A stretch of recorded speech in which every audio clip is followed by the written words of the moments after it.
নমস্কাৰ বন্ধু বান্ধৱীসকল, এই মুহূৰ্তত আপোনালোকলৈ লৈ আহিছোঁ এক গুৰুত্বপূৰ্ণ খবৰ। অৰুণোদয় আঁচনিৰ বাবে ডাঙৰ খবৰ এটা আহিছে। খবৰখিনি আপোনালোকক জনাম। অৰুণোদয় আঁচনিৰ পুৰণা যিসকল হিতাধিকাৰী আছিলে তেওঁলোকৰ বাবে এটা বেয়া খবৰ, লগতে নতুনসকলৰ বাবে এটা ভাল খবৰ। জানি লওক এই সকলোখিনি তথ্য। বন্ধুসকল, মূল ভিডিঅ'টোলৈ যোৱাৰ আগতে আপোনালোকক জনাম সৰু এটা ৰিকুৱেষ্ট, এনেধৰণৰ ভিডিঅ'বোৰ নিতৌ পাবলৈ চেনেলটোলৈ নতুন আহিলে চেনেলটো ছাবস্ক্ৰাইব কৰি ল'ব। লগতে ভিডিঅ'টো যদি আপুনি ফেচবুকত চাইছে পেজটো অৱশ্যে এটি ফ'ল' দিব আৰু ভিডিঅ'টো লাইক কৰি বন্ধু বান্ধৱীলৈ শ্বেয়াৰ কৰি দিব। আহক বন্ধুসকল, আমি মূল ভিডিঅ'টোলৈ আগবাঢ়ো।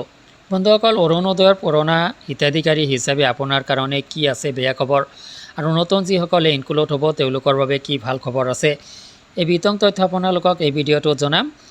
আপুনি পুৰণা হিতাধিকাৰী যদি হয় অৰুণোদয় আঁচনি, তেতিয়া আপোনাৰ কাৰণে এইটো এটা বেয়া খবৰ যে অৰুণোদয় আঁচনিৰ ৰিফ্ৰেজিঙৰ কাম চলি থকাৰ বাবে আপুনি অৰুণোদয় আঁচনিৰ ধন কিছুদিনলৈ নাপাব পাৰে। অৰ্থাৎ পুৰণা হিতাধিকাৰী আৰু যোগ্য হিতাধিকাৰী হোৱাৰ সত্ত্বেও আপুনি অৰুণোদয় আঁচনিৰ পৰা সদ্যহতে বঞ্চিত হ'ব লগা পৰিৱেশৰ সৃষ্টি হ'ব পাৰে। আৰু যিসকল হিতাধিকাৰী অৰুণোদয় আঁচনিত কাৰণে যোগ্য বুলি বিবেচিত নহ'ব তেওঁলোকৰ কাৰণে এইটোৱে বেয়া খবৰ যে আপুনি লাইফ টাইমৰ বাবে অৰুণোদয় আঁচনিৰ পৰা কৰ্তন হ'ব পাৰে আপোনাৰ নাম। আপুনি পৰৱৰ্তী সময়তো অৰুণোদয় আঁচনিৰ বাবে ইলিজিবল নহ'ব পাৰে।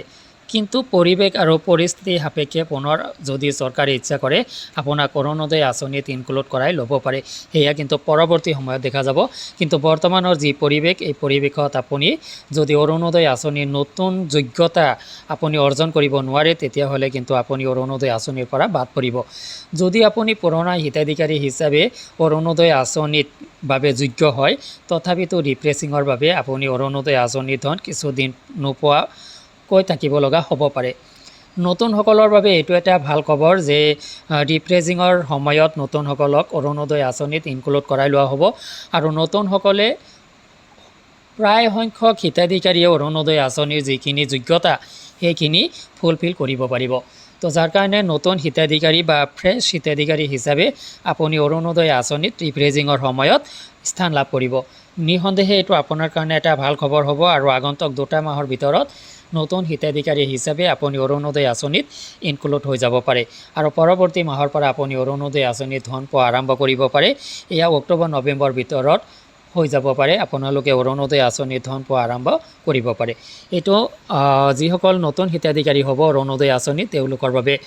আচলতে অৰুণোদয়ৰ সকলোখিনি হিতাধিকাৰী এই পৰ্যায়ত সকলো হিতাধিকাৰী নতুন বুলিয়ে বিবেচনা কৰা হ'ব, কিয়নো পুৰণাসকলক নতুনকৈ আকৌ ইনক্লুড কৰাই লোৱা হ'ব অৰুণোদয় আঁচনিত কিছু যোগ্যতাৰ ভিত্তিত।